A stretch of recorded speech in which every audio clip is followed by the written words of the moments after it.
You're now watching This AFC South Show, brought to you by Curtis Podcast Network, hosted by Curtis Brown, Blake Bellamy, Isaiah Michele, and Jeff Steckel. Hello, everybody, and welcome to This AFC South Show number 96 here on Curtis's Podcast Network. Of course, I'm your host on the channel, Curtis Brown. With me, as always, Isaiah Michele, our Jags fan, Jeff Steckel, our Colts fan, Blake Bellamy, our Titans fan, could not make it this evening. He is preparing to move, and he's also, got to be up early to be at his teaching job. So, anyway. He doesn't want to have to eat crow when the Jaguars win. Hey, it is what it is. Sometimes, the crow is, it's eaten with a grain of salt. Sometimes you take it. But, whatever. Some people just forget that it was always the Jags. That's just what it is. That's true. They do forget that. I think it was written, that was the 11th thing on the 10 Commandments. But Josh Allen did say, it's already been decided. It's written in stone. We're winning this game. He did say that during the game while he was mic'd up. So that's a pretty cool quote. That's pretty cool. We pulled that. Anyway, so before we get into the show, we hit the like goal on the last episode, which was huge. Thank you, guys. Huge. Absolutely huge. We didn't hit the subscriber goal. We're up 14. Last I checked, we're at 314. So let's try to get to 325 with this one. 325 would be nice. So like goal of, I don't know, let's do 60. Let's do 60. So 60 likes on this episode. And then let's get into some news. AFC South news. Who have the Indianapolis Colts gotten permission or interviewed, Jeffrey? A lot of requests. I mean, they're casting out a pretty big net. I know they finally sent out a request to interview D'Amico Ryans, which has me really excited. I think Jim Harbaugh was kind of on the radar, but a long shot. Of course, I guess Michigan paid him an assload of money to stay. So he's done. The fact that they even reached out to D'Amico Ryans has me pretty excited. They went with, I think they interviewed Bengals offensive coordinator, or requested, and Dan Quinn. Mm-hmm. But they've completed interviews with Saturday, the enemy.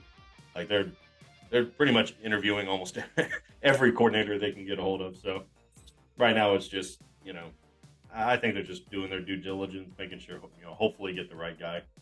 But D'Amico Ryans has me the most excited right now. Yep. In other AFC South news, the Titans hired GM Ran Carthon. He was the director of player personnel in San Francisco. Also used to be a running back for a while. So he brings a little bit of former player expertise to the position. So I think that's going to benefit the Titans in the long run. Blake is ecstatic about it. He wanted somebody from a winning organization. He wanted somebody who could relate to the players the same way that Vrabel could. And this guy ticks both of those boxes. So I think this is a good move. Time will tell. But right now it looks like a good move on paper. I think Blake was kind of lying, though. I think he had a secret little crush on Todd Downing. He still hasn't taken down the picture from his Facebook. I'm just saying. That's true. We got to call him out on that one. Uh-huh. And then Houston has basically asked to interview everyone with a pulse that is in football. Look, I'm on day 2 of tweeting Houston to get an interview, and they still haven't replied. So we're going to keep on going. I told them to fly me out. I told them I rebuilt Houston and won in year 1 and won the bowl on Madden. So I'm just saying that was my day 2 tweet. Day 1 said I've rebuilt so many Madden organizations it'll make your head spin. But hey, your next one should be like, I'm a leader of men. I have strong character. Yep. I have moral fabric, stuff like that. I have a $300 Trevor Lawrence jersey, so you should definitely hire me as the Texans head coach. They'd be like, sir, would you be willing to burn and forsake the Jaguars? Hey, we'll be so good if they're going to say it was always the Texans, all right? Anyway, Until I get the Jags job. well, it was always the Texans until you're Lane Kiffin to the Texans. Yeah, they basically are interviewing everybody. They've got interviews with D'Amico Ryans, who's very busy the rest of this weekend before the games. So, God, D'Amico Ryans would be cool for Houston as well, just because the legend factor. Former Texans player, former lawsuit winner against the Texans. So I mean, there's a lot of weird things going on there. But I think he would bring in some of the other former players as position coaches, J.J. Watt, Andre Johnson. So that'd be cool. I'd be cool with that. I mean, it'd be kind of like a Dan Campbell thing. Dan Campbell has Aaron Glenn as a defensive coordinator, Deuce Staley as his running back coach. I can't even remember any of the other dudes, but Dan Campbell himself used to be a tight end for like 15 years. So that's what I'm saying. Something like that would be nice. I don't have anything else as far as AFC South news, but we do have this game to get to, fellas. So, per ESPN, per time of this recording, Thursday at 9:56 Central Standard Time, the line is 8.5 on ESPN's app.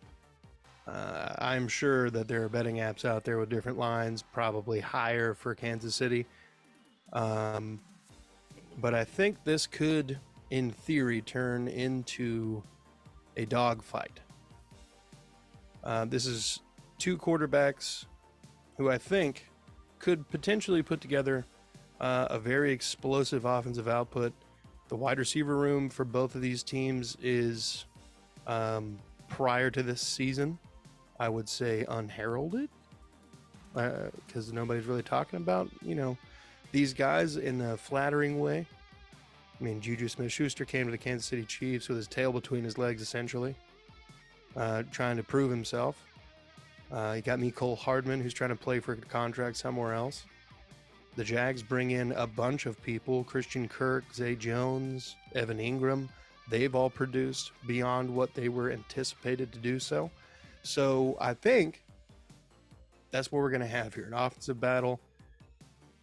I think it might be one of those games kind of similar to maybe the Buffalo Bills Kansas City game last year in the playoffs, but maybe not as many points scored in the final, 2 minutes and 35 seconds or whatever it was. But I think it'll be a game that comes down to who has the ball last and whose defense can make not the most stops, but the most crucial stops in the big moments. That's who's going to decide this game. Etienne's going to need to run his ass off. Trevor's going to need to play clean. And if the offensive line can protect him, I think they have a shot. I'm picking the Jags. Isaiah? First off, I'd like to start very calm and just say, fuck them, Jags by 20. The one key thing about Jags versus Chiefs versus Bills versus Chiefs from last year is that Jacksonville's defense gets better as the game goes on. They don't let up touchdowns in 13 seconds at the end of the game and then blame a coin toss. Yeah, I'm talking to you, Josh Allen. Anyways. I'm a big fan. Big fan. We have the better one. We proved that last year. Jeff hates you during fantasy football season. Oh, yeah. Yep. Throw to Stephon Diggs. Yep. Throw to Stephon Diggs, please. I had him too. Diggs. Yeah. Me fucking too. Yeah, they spent the bag on him and you really want to throw it to him. Anyways. The one thing that keeps my hopes up very high for this game is that, yes, Trevor Lawrence showed that he can throw 4 picks in one half. We get that. But he also showed he can throw 4 touchdowns after throwing 4 picks, which doesn't really happen a lot unless, Brett Favre back in the day, but it was normally like a little bit of back and forth. Yeah. The Chiefs had the worst passing defense in the entire National Football League this season. I guess technically we're in postseason now. Their pass rush is what they rely on.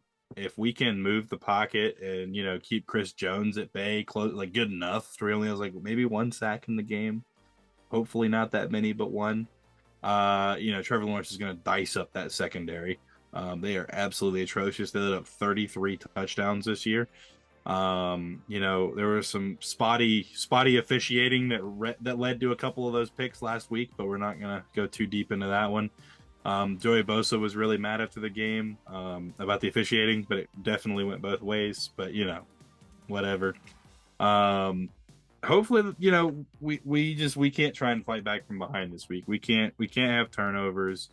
We've got to have our defense step up early. Of course, I can't blame them for last week because 5 of their first 5 possessions started inside of our 20-yard line, basically. So you can't get mad at the defense for letting up points off of that. It's going to happen, especially against a guy like Justin Herbert and Austin Eckler. But, if Trevor Lawrence plays, 3/4 as good in the full game as he did in the last 5 drives of last game, I think we have a good chance of winning that game. You're not going to stop Patrick Mahomes, but you can agitate the shit out of him and get him moved out of the pocket because he has shown. Last year with the Bengals, they moved him out of the pocket a lot, and it led to him making some overthrows, some erratic throws because he's a very natural instinct and talent-based player, not a study film. I'm sure he does. He's a smart player. He knows that, but he relies way more on his talent than his actual brains and film study. So that does lead him to throw some picks in situations, or he gets saved by the fact that he has probably the best tight end of all time, Travis Kelce, when it comes to pass catching. He'll get there. I don't think he's going to stop anytime soon, but he's at least top 3 in my opinion. You have guys like Tyreek Hill, which I know he's gone now, but they still have Hardman. They got Juju Smith-Schuster. They've got, running backs that can catch out of the backfield. McKinnon, right? That's the one for them? Jerick McKinnon. Jerick McKinnon, yes. So I was getting him confused with the other one. But yes, Jerick McKinnon's been a pleasant surprise this year. Isaiah Pacheco, he's been a pleasant surprise for them. Clyde Edwards-Helaire, I never thought he should have got drafted that high anyways. He's really not that good. But, they needed a running back, and they kind of needed an excuse to get rid of Darius Williams, who won them a Super Bowl. Don't get it, but whatever. This is going to be master versus student. This is Leonardo against Master Splinter. We've got Andy Reid and Patrick Mahomes and Bieniemy against, Dougie P and Trevor Lawrence and the boys. And I think it's going to be a good matchup. I think Jacksonville matches up a lot better than people expect them to. I think if we win, it'll be by 3 points. Or I think if we lose, it'll be by field goal. I don't think this is going to be a game where we get blown out by any means. We definitely could. We could. But Jags by 20. We all know where I stand on this. We've won every game since I said it. I was wrong on the last one. We're on a 6-game win streak, not a 7-game win streak. But anyways, the Jags winning is very unhealthy for my wallet. I spent a lot of money on this jersey, and here we are. Now we have a franchise quarterback, and I'm back to bad habits. Here we go. But hey, it was always the Jags, and hopefully it continues to be. And I'm here for it. I'm ready for it. I'm actually working on Saturday. I'm trying to find a way to finesse that off, but probably not going to happen. So I'm pretty upset about that. But Yep. I really wish they would just give us a Sunday game, man. I'm always off on Sundays, but I've got NFL Plus though, so I'll have it sitting there watching it at work. And if they say anything, they can just go stick it where the sun don't shine. Because I'm not gonna not watch the game. I'll probably be wearing this jersey. I'll probably get in trouble at work for wearing this jersey, but I'm doing it. I don't care. Got to channel it. It can't always be the Jags if it's not always the Jags, Yeah. I guess you just need some Jags underwear or something. Hey, I'm wearing the jersey. I don't care. I'm gonna wear a polo under the jersey so they can't say shit about it. I'd be like, I'm wearing a polo. What are you talking about? This is work, casual Saturday. Fuck you. There's no one here. Shut up. I talk on the phones all day to people. Okay, why do I need to look nice? All right. Jeff, you got anything about this game, brother? Yeah, I think it could be. I do feel that this could turn into another high-scoring game. I feel like both of these teams, they definitely have the capability to keep it close. It's hard for me not to vote against, probably the best quarterback in the game right now in Mahomes, and one of the best to do it in Kelce. It's just hard for me to bet against that. And can the Jaguars keep pace with it? Like you said, Pacheco, he came on strong. He had a pretty good game against Jacksonville when they met up earlier in the season. So it's hard for me to go against Mahomes and Kelsey, but like you said, I feel like it'll probably be like a 3 or 6 point game, but I feel like it's going to go to the Chiefs. And you should be happy as long as I keep going against Jacksonville. Jacksonville keeps winning, so whatever. Hey, honestly, I'm just happy to be here, bro. We were the worst team in the league last year, and we had 3 wins, and now we have the last two of the last 3 years. For sure, man. Anyways, it's a good turnaround for sure. Back-to-back number 1 overall pick. Urban Meyer year was a complete wash. We got Dougie P, and Trent Baalke. We're getting up there. Everybody's mad about Baalke. All you Baalke haters, you can suck his Baalkes, okay? We are Dougie P. Trent Baalke ran down from the up top, and him and Doug jumped and hugged the shit out of each other, and we're like, yeah, let's go. And all the players love Baalke, and we're all having a good time. But one thing I meant to say, which I forgot to say, if our defensive coordinator takes anything from his master, from the Bucs, it's that we will look completely different against the Chiefs than we did in the previous game. Tampa Bay got the absolute brakes beat off of them whenever they played against Kansas City a couple years ago, and then they ended up being a completely different defense and shut down Patrick Mahomes than them in the Super Bowl. Yeah. That's one thing, is if our boy does take after his teacher, we're gonna be a different team against the Chiefs. And we are a better team than we were when we played the Chiefs. A little more consistent, but honestly, the defense is playing. Josh Allen is playing a lot better. Josh Allen has actually looked like the player we thought he was going to be the past couple weeks. The past 6 weeks, he has, I believe, 2 passes defended, 2 forced fumbles, and 4 sacks in the past 6 games, and 13 pressures, I believe. To me, he's putting together a good string in the last part, just in time for us to pay him big money, I guess. Mm-hmm. But that's one thing, is that if we can put that together and we can do kind of what they did a couple years ago and get Patrick Mahomes out of the pocket and move in and get him hit, because his offensive line still isn't that good. That's still their one weakness on offense. Their offensive line is kind of, they've got Creed Humphreys and they've got Orlando Brown, but the rest of them are all kind of suspect. But I think we can do it. Our pass rush has actually been hitting home the past couple of weeks, and I'm excited about it. Yeah. I don't know if Trey Smith is hurt or not, but he's pretty solid at right guard. They got Joe Tooney at left guard. I don't know who's playing the right tackle. I wanted Tooney in Jackson, though. Tooney was good. I mean, I think he's still good. I think they have some good pieces. I don't know the health of them. That's the issue. Mm-hmm. Who can Google that quicker? Mecole Hardman did not participate. He's out for the game. Frank Clark is limited. Sky Moore is full practice, and L'Jarius Sneed is full practice. That doesn't include their IR, so I don't know if any of their people are on IR. Yeah, and then Jags, Luke Fortner, center, and Brandon Sheriff are both limited. Those are the only 2 predominant players, besides Trevor Lawrence, but he's just been battling that toe injury since week whatever. They have 4 players on IR. It shows Edwards-Helaire and their tight end Fortson, but they could be activated according to this, the 53-man roster. So yeah, well, I think they've been on for 4 weeks, I believe is the. I think so. No, they're at full strength. Orlando Brown, Joe Tooney, Creed Humphrey, Trey Smith, Andrew Wiley. Oh, yeah, their right tackle is a little suspect, but yeah, Trey Smith is also younger. He's a Tennessee boy, so I'm familiar with him. But I mean, that's a pretty solid offensive line compared to what they had when they lost to the Bucs. Yeah, no kidding. They got George Karlaftis, who's he was a first-round draft pick a year ago. I think he's had a pretty solid year. Chris Jones, Frank Clark. Chris Jones doesn't get enough credit. That dude's everybody's so infatuated with Aaron Donald. Chris Jones is up there. Yeah, Chris Jones is pretty solid. He got a good payday. Justin Reed, former Texan. We let him walk for some reason, but I guess if they're letting up 33 points a game, it doesn't really matter. Texans are going to Texan, man. Well, I mean, we ended up losing him, and we drafted Petrie. So, I mean, True. yeah, we went tit for tat on that one. Yeah, and Kadarius Toney somewhere on the depth chart. Yep. They got John Ross. What? Like the fastest 40 time John Ross? Looks like it. Yes, but he's not good because he can't stay healthy. Well, yeah, but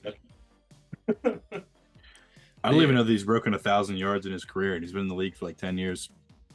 yeah, he's pretty terrible. And like the Bengals literally just tried to use him as a go route. Anyway,